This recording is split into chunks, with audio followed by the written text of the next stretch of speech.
जय हिंद दोस्तों, मैं नवीन शर्मा आप सभी का स्वागत करता हूं। आशा करता हूं आप सब एकदम अच्छे हैं, एकदम बेहतरीन हैं। एक बार सारे प्यारे दोस्त बताएंगे आप सब कैसे हैं। उम्मीद करूंगा बहुत अच्छे होंगे। नवीन सर का उल्लू, राधिका पंडित, जितेश, सचिन, सागर, राजा कश्यप, सचिन सागर, गुड आफ्टरनून गुरुजी, जय हिंद, नमस्ते। रेसु चौधरी, संध्या यादव, अंकिता पांचाल, समीक्षा राठौड़, सपना चौहान, कुन्नू, रजत देवबंद। ये भैया लड़की पढ़ रही है क्या? लड़के कहाँ चले गए सारे? जय मुरलीधर, बहुत बढ़िया। तो प्यारे बच्चे, आज हम लोग अंतिम क्लास में आपका टॉपिक लेकर आए हैं, बहुत बेहतरीन।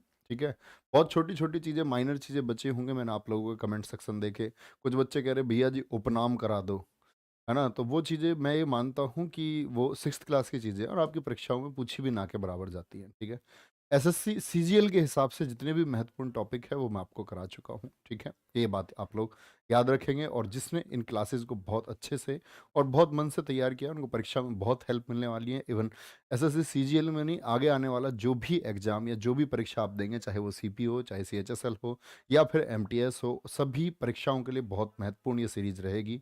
कभी भी आप लोगों का प्यारे बच्चे मन हो, हमेशा इसी सीरीज को रिवाइज करें और इसके अतिरिक्त कुछ पढ़ने की आप लोगों को आवश्यकता नहीं है। ठीक है, तो अभी शुरू करेंगे। क्या आज का हमारा टॉपिक है बायोस्फीयर रिजर्व, और आपका जो प्रमुख घराने हैं इनसे क्वेश्चन लगातार देखे गए हैं और बहुत महत्वपूर्ण हैं। ठीक है, ध्यान से देखेंगे।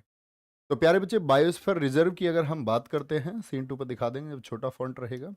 तो बायोस्फीयर रिजर्व की अगर हम बात करें कि बायोस्फीयर रिजर्व होता क्या है, तो ध्यान से देखना। जो यूनेस्को है, पहले आप मुझे बताएं यूनेस्को की स्थापना कब हुई, कमेंट सेक्शन में फटाफट से। यूनेस्को ने प्राकृतिक और सांस्कृतिक परिदृश्यों के लिए, यानी कि जो नेचुरल और कल्चरल आपके लैंडस्केप्स हैं, के लिए बायोस्फीयर रिजर्व नाम रखा। बायोस्फीयर रिजर्व प्रकृति के संरक्षण, यानी जो हमारा नेचर है उसको बचाने के लिए, साथ में आर्थिक और सामाजिक, यानी जो इकोनॉमिक और सोशल डेवलपमेंट है उसका एक रिलेशन, उसका एक संबंध बनाने का प्रयास करता है। इसमें 3 क्षेत्र होते हैं। क्या बोलेंगे? इसमें 3 क्षेत्र होते हैं। अभी तक परफेक्ट आंसर किसी भी बच्चे का नहीं आया है।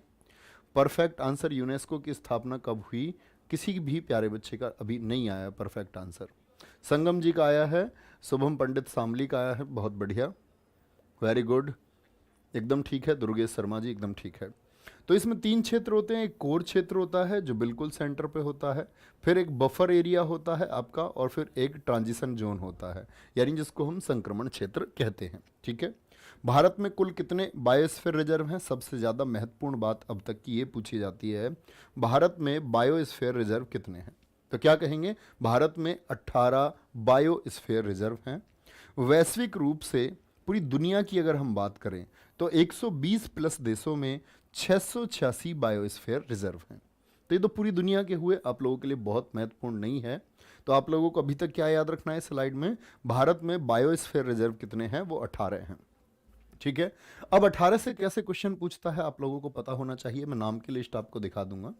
तो बायोस्फीयर रिजर्व जो भारतवर्ष में फैले हुए हैं प्यारे बच्चे, ध्यान से देखना। बायोस्फीयर रिजर्व की बात करते हैं, पहले मैं आपको नॉर्थ ईस्ट के दिखा देता हूँ। ये सीन 2 पर दिखाएंगे बच्चों को ताकि क्लियर दिखे। जैसे एक है आपका कोल्ड डेजर्ट। कोल्ड डेजर्ट ये हमारा हिमाचल प्रदेश का हो गया। ठीक है, फिर है हमारा यहाँ पर नंदा देवी, ये उत्तराखंड का हो गया, नंदा देवी बायोस्फीयर रिजर्व है। भैया क्वेश्चन कैसे पूछा जाएगा? तो क्वेश्चन पूछता है जो आपका कोल्ड डेजर्ट बायोस्फीयर रिजर्व है वो कहाँ पर स्थित है। डिब्रू सेखोवा ये हो गया प्यारे बच्चे हमारा कहाँ, असम में। देहांग देबांग हो गया आपका अरुणाचल प्रदेश सीमा पर। ठीक है, और ऐसा नहीं एक ही स्टेट में होगा, एक से ज़्यादा में हो सकता है। ये आपका क्या बोलेंगे, खानचंजो का है, ये सिक्किम का हो गया। मानस हो गया आपका प्यारे बच्चे असम का। ठीक है, ये नोकरेक हो गया मेघालय का। सुंदरबन हो गया पश्चिम बंगाल का। ये पन्ना हो गया मध्य प्रदेश का। ठीक है, मध्य प्रदेश का ये पंचमढ़ी हो गया। कच्छ हो गया ये गुजरात का। क्या हो गया? कच्छ ये गुजरात का हो गया। ठीक है, इसी में हम अगर आगे बढ़ते हैं तो ध्यान से देखना प्यारे बच्चे, इधर हमारा नीलगिरी जो सबसे पुराना भी है तमिलनाडु का, नीलगिरी। और यहाँ पर आप देखोगे अगस्त्य मलाई है। क्या बोलोगे?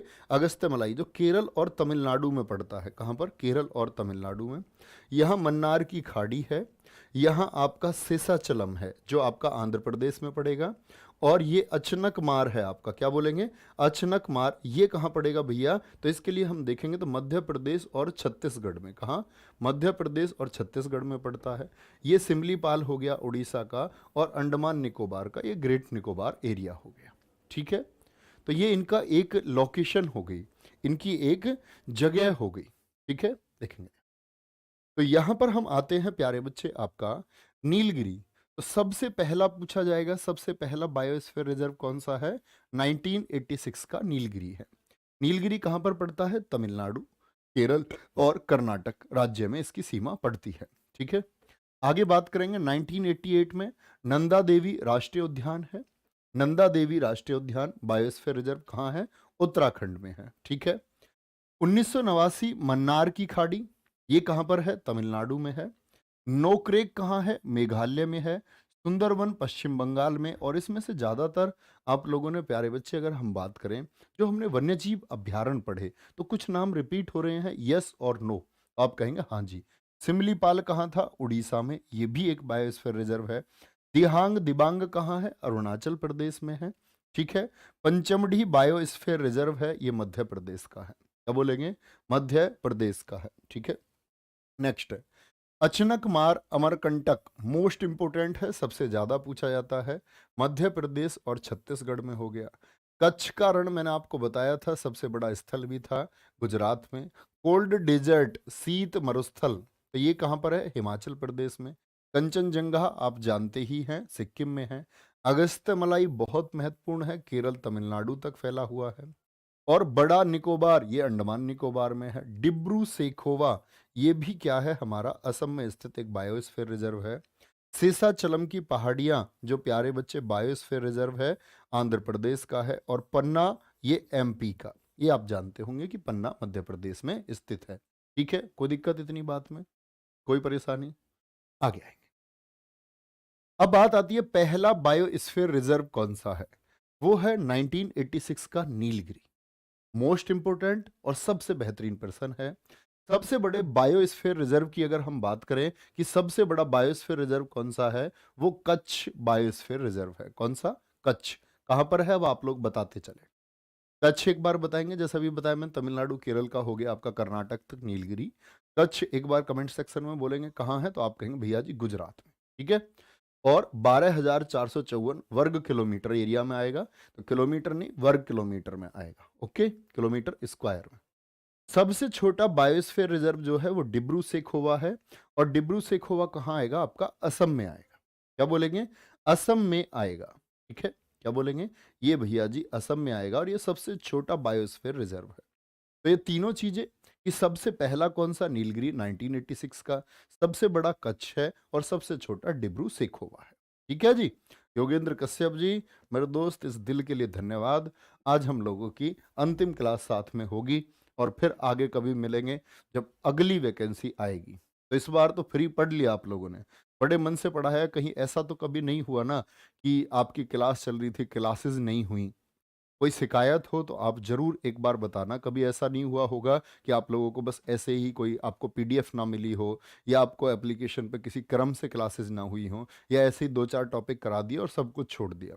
तो मेरे हिसाब से मेरा ये मानना है कि जो हम आप लोगों को पेड क्लासेस में करवा पाते, तो सेम ही, और आप आगे भी कभी देखोगे ना, बाकी पेड क्लासेस में मैं आपके इस कंटेंट की काफ़ी हेल्प लेने वाला हूँ। आप देखोगे बारंबार रिपीट होगा, ये बहुत शानदार कंटेंट है। ठीक है, पहला समुद्री जीव मंडल रिजर्व कौन सा है, पहला जो मरीन बायोस्फीयर रिजर्व बना वो है मन्नार। क्योंकि मन्नार कहाँ स्थित है, ये तमिलनाडु के नीचे है। आप सारे जानते जानते होंगे, ये मन्नार की खाड़ी है।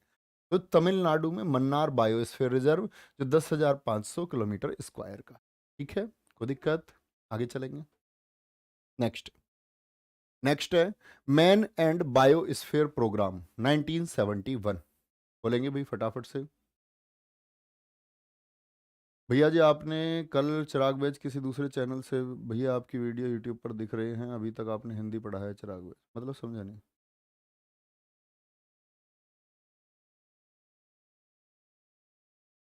अच्छा, मतलब हमने जो वीडियो पढ़ाई है उसी वीडियो को यूट्यूब पे पढ़ा रहे हैं सेम। कोई दिक्कत नहीं, वो तो अच्छी बात है। देखो बच्चों के पास तक वो एजुकेशन पहुंचनी चाहिए, कोई दिक्कत नहीं है, कोई परेशानी नहीं। अब बात आती है मैन एंड बायोस्फीयर प्रोग्राम कब का है? ये 1971 का है। मैन एंड बायोस्फीयर प्रोग्राम में भारत के कुल बायो कितने बोलेंगे? भारत के कुल जो बायोस्फीयर रिजर्व है उनकी संख्या 11 है। क्या बोलेंगे? कुल 11 है, जिन्हें एमएबी के तहत मान्यता प्राप्त है। एमएबी क्या है? मैन एंड बायोस्फीयर प्रोग्राम जो होता है आपका, यानी एमएबी बोले तो मैन एंड बायोस्फीयर एक अंतर्राष्ट्रीय वैज्ञानिक कार्यक्रम है जिसका उद्देश्य लोगों को उनके वातावरण और वातावरण के बीच के जो संबंध है उसको सुधार के लिए क्या बोलते हैं, वैज्ञानिक जो आधार है वो स्थापित करना है, ताकि लोग इसके वैज्ञानिक प्रभाव को समझ पाएं और जो समझ है उन लोगों की और जो उद्देश्य है वो एकदम से क्लियर होकर लोग इसके लिए काम करें। ठीक है, ये एमएबी योजना थी। अब वो 11-18 में से हैं, इनसे प्रश्न क्या पूछा जा सकता है? तो एमएबी के तहत दर्ज सुंदरबन कहाँ है? फिर से वही प्रश्न रिपीट होंगे। पश्चिम बंगाल, मन्नार की खाड़ी तमिलनाडु, नीलगिरी। अब मैं आपसे क्वेश्चन पूछूंगा, देख के मत बताना। नीलगिरी बताएंगे किस वर्ष में सबसे पहला बायोस्फीयर रिजर्व बना? अगर मैं आपसे पूछूं, बोलेंगे भाई फटाफट से,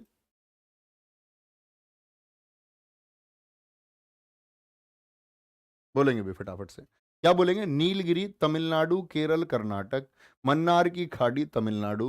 विशाल त्रिवेदी, आप एक बार मेरे पास वो लिंक भेज देंगे, व्हाट्सएप नंबर आपके पास मेरा है, ठीक है? तो वो लिंक आप भेज देना, मैं देख लूंगा आप क्या कहना चाह रहे हैं। मन्नार की खाड़ी तमिलनाडु, सुंदरबन पश्चिम बंगाल, नंदा देवी उत्तराखंड में, नोक्रेक क्या बोलोगे मेघालय में, पंचमढ़ी मध्य प्रदेश, सिमलीपाल उड़ीसा। और सारे बच्चों का आंसर आया 1986। भैया एकदम ठीक है, ठीक है, बहुत बढ़िया, बहुत शानदार। अचनकमार अमरकंटक मध्य प्रदेश और छत्तीसगढ़ में, महान निकोबार अंडमान निकोबार, अगस्त्य मलाई मैंने अभी भी बोला आपसे बहुत महत्वपूर्ण है, केरल तमिलनाडु में बायोस्फीयर रिजर्व है। खंग चेन जोंगा ये कहाँ पर है आपका? सिक्किम में है। ये लिखा हुआ नहीं है, लिख लेना आप सिक्किम। जो बायोस्फीयर योजना है ये कब आई? 1986 में आई। एक तो बताया मैंने आपको एमएबी प्रोग्राम वो 1971 में आया, बायोस्फीयर योजना आई है 1986 में। इस योजना में क्या किया गया कि ये जो बायोस्फीयर रिजर्व है इनको हम लोगों को कंजर्व करना है, सुरक्षित रखना है, इनको संरक्षण देना है, लोगों को समझाना है कि ये कितने महत्वपूर्ण है आप लोगों के लिए, आप इनको सिक्योर करिए।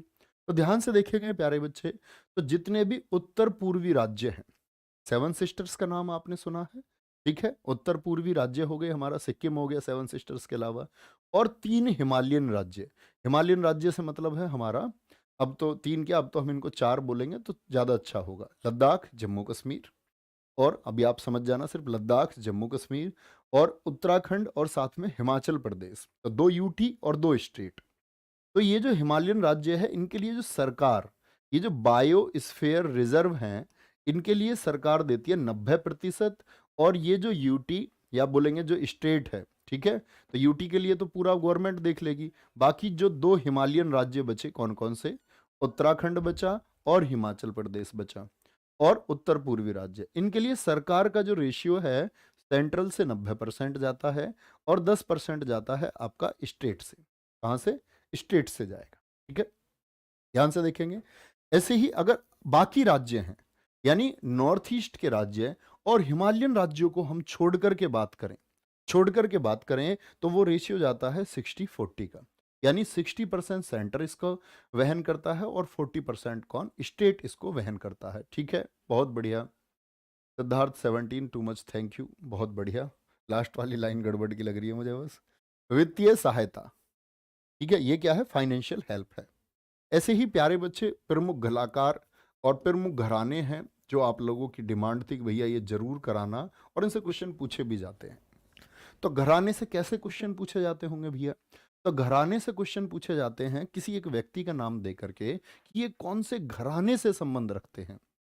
बोलेंगे भाई फटाफट से, तो बोलेंगे ग्वालियर घराने के जो संस्थापक हैं, ये सीन 2 पर दिखा देंगे, छोटा पॉइंट है, हद्दू खान, हस्सू खान और नत्थू खान।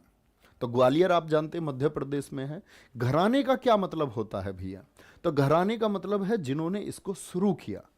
गायन की शैली हो गई, तो किसी ने तो उस शैली को बनाया होगा। ठीक है, ध्यान से देखेंगे। ग्वालियर घराना हिंदुस्तानी संगीत का सबसे प्राचीन घराना है, सबसे इंपॉर्टेंट बात इसमें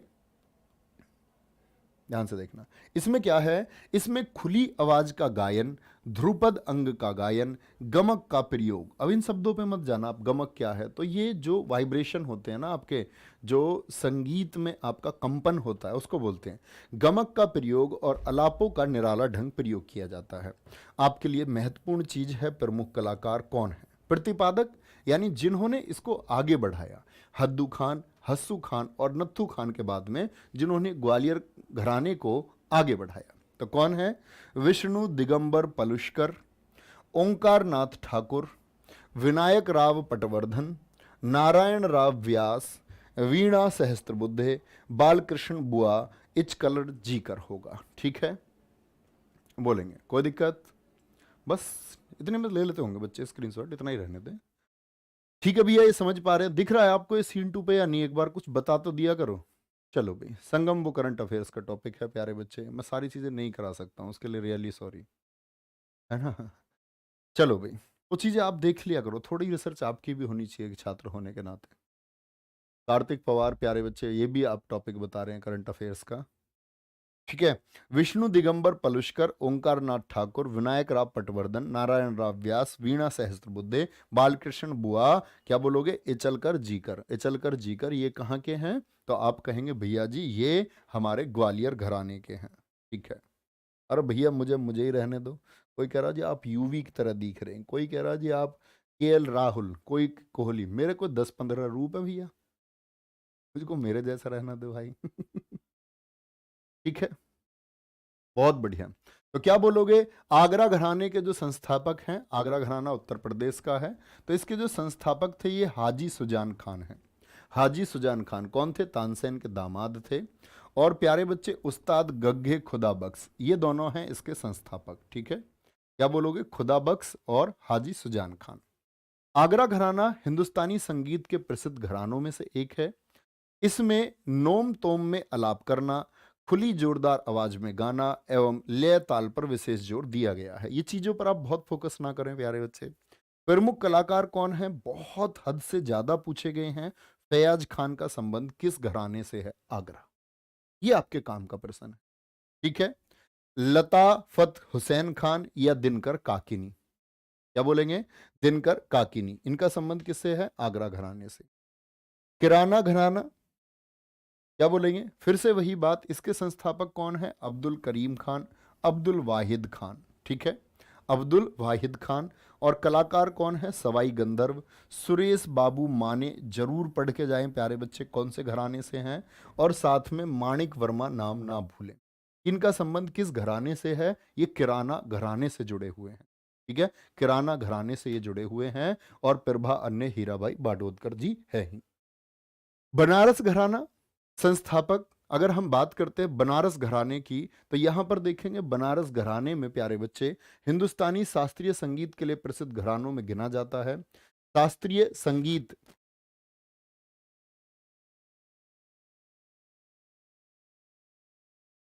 शास्त्रीय संगीत के क्षेत्र में इस घराने का महत्वपूर्ण योगदान है। यह घराना गायन और वादन दोनों कलाओं के लिए प्रसिद्ध रहा है। इस घराने को ख्याल गायकी, ख्याल का मतलब होता है कि तेजी से गाना, तेज आवाज में, खुली आवाज में गाना, ख्याल गायकी के रूप में भी जाना जाता है। इस घराने में तबला वादकों, सारंगी वादकों के लिए प्रसिद्ध रहा है। किनके लिए? तबला वादक। अब मैं आपसे पूछूं कि मुझे आप एक तबला वादक का नाम बताएं जो सबसे प्रसिद्ध नाम आपके समझ में आएगा। तो बोलेंगे एक बार, तो ख्याल शैली के लिए इस घराने का महत्वपूर्ण योगदान है। क्या बोलोगे? ख्याल शैली के लिए इस घराने का महत्वपूर्ण योगदान है। बोलेंगे एक बार। एक सेकंड रुकना प्यारे बच्चे।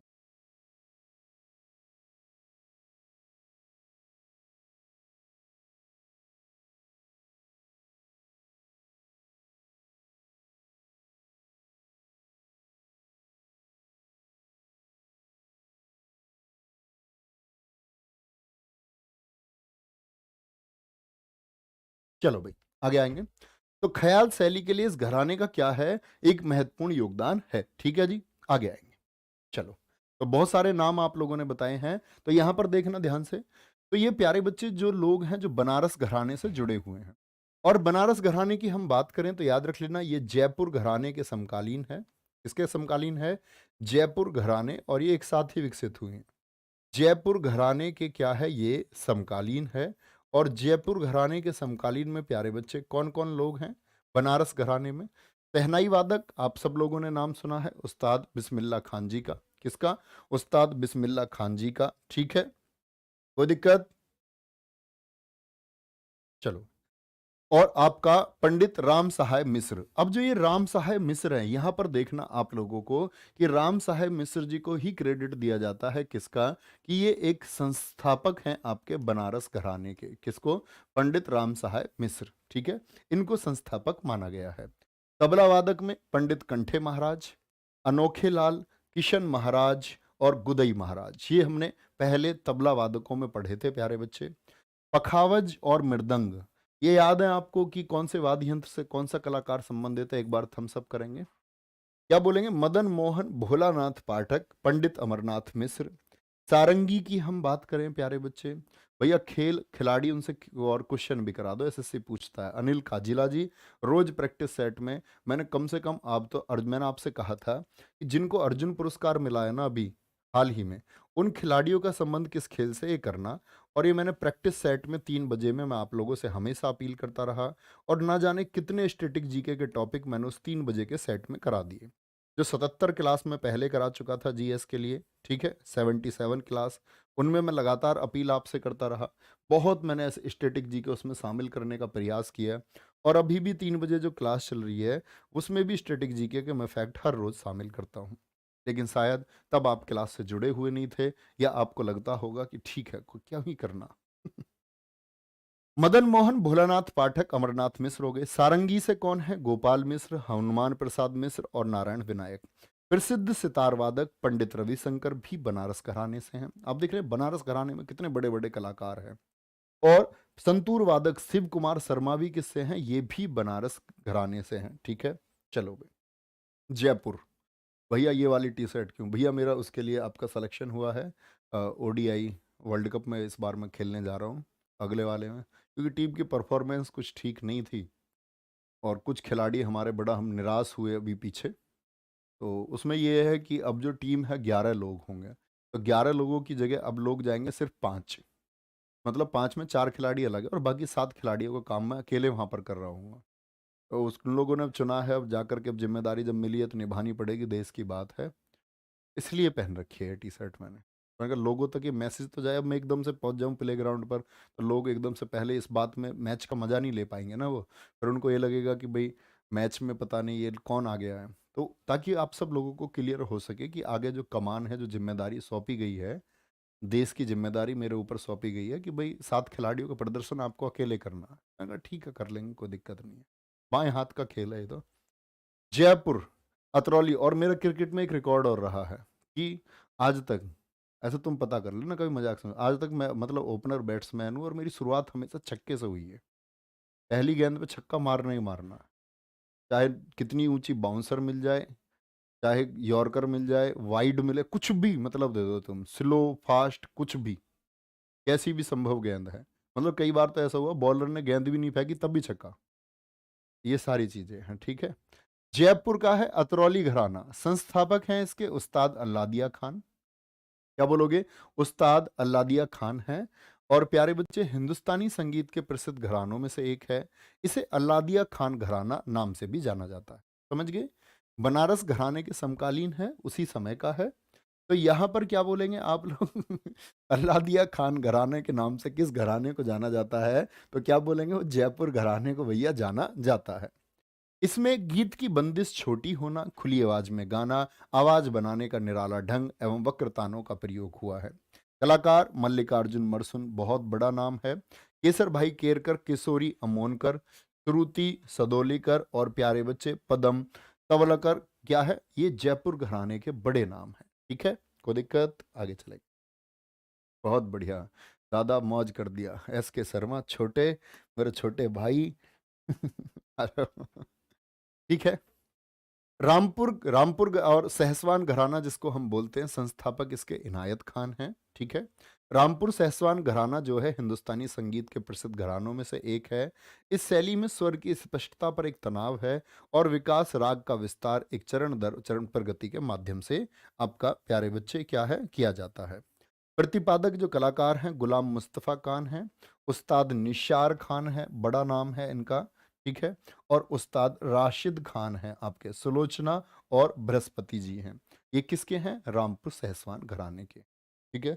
स्क्रीनशॉट ले रहे हैं ना आप? एक बार थम्स अप करेंगे तो जरूर एक बार एग्जाम जाने से पहले पढ़ के जाना भैया, है ना।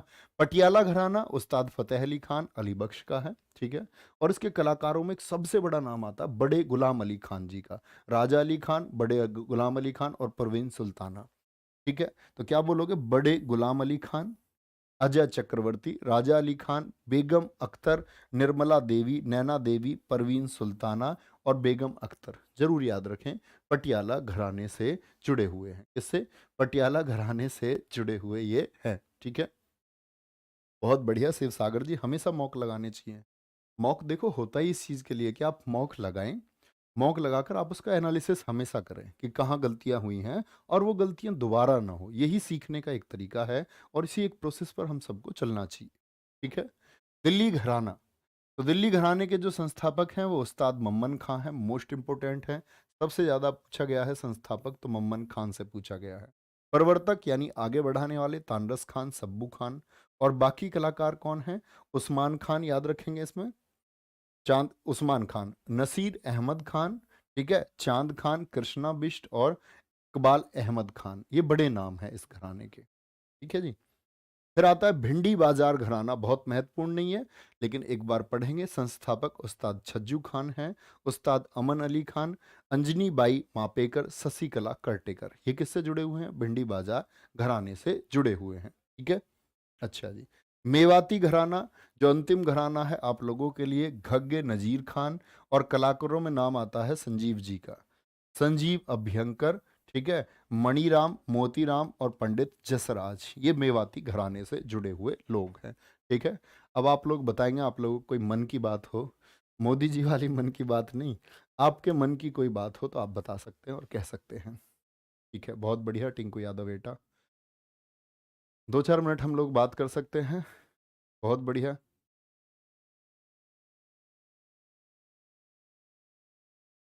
चलो सर, मुस्लिम ही क्यों है घराने से? भैया कला किसी की ऐसा रोग थोड़ी है, उन लोगों ने प्रयास किया है। इतना मसरूफ है कि बात नहीं होती आपके शहर में, क्या रात नहीं होती सर जी ये वाला? अच्छा, मुझसे सुनना चाह रहे हो? तो ठीक है भैया, बहुत अच्छे से आप लोग आगे अपनी तैयारी को इसको कंटिन्यू करेंगे और आपकी परीक्षा के लिए मैं ऑल द बेस्ट आप लोगों से बोलता हूँ कि आप बहुत, जिस बच्चे ने मन से तैयारी की है उसका एग्ज़ाम बहुत अच्छा जाए, भगवान से ये मैं प्रार्थना करता हूँ, ठीक है। आप अपनी बेहतरीन परफॉर्मेंस दे करके जाएं।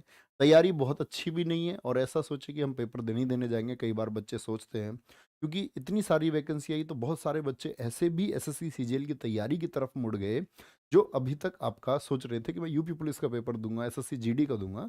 ऐसे भी बहुत सारे बच्चे मुड़ गए, तो शायद ऐसे कुछ बच्चों को निराशा मिलेगी। लेकिन मेरे दोस्त तुम याद रख लेना, निरंतर मेहनत करते रहना यही सफलता का एक नियम है, ठीक है। तो आपको कभी निराश नहीं होना है, लगातार मेहनत करते जाना है। उम्मीद करूंगा ये जो हमारी क्लासेस रही, जो हमारी सीरीज रही, इसमें आप लोगों को ये एहसास हुआ होगा कि हम लोगों ने कितने अच्छे कंटेंट पर काम किया है, ठीक है।